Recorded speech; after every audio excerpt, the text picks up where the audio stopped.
Welcome to the Rim Break Rodeo. We hope this video helps. You begin by connecting the phone to a capable charger.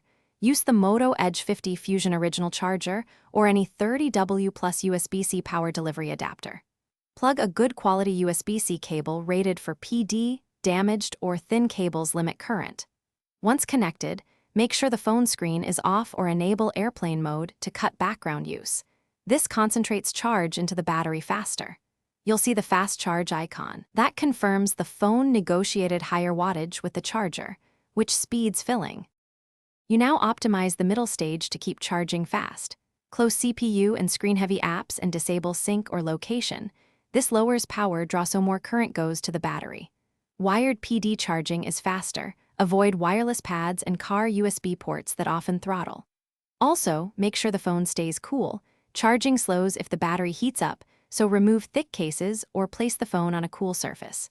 If the charger or phone gets hot, pause charging briefly and then resume to maintain speed.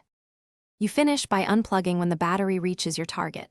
Many users stop around 80% for longevity, but full 100% is fine when needed.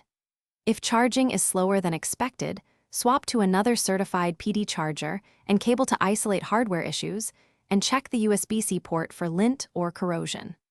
Once done, restart the phone or check for firmware updates if the device won't negotiate fast charge. That often resolves protocol or driver problems and restores fast charge behavior.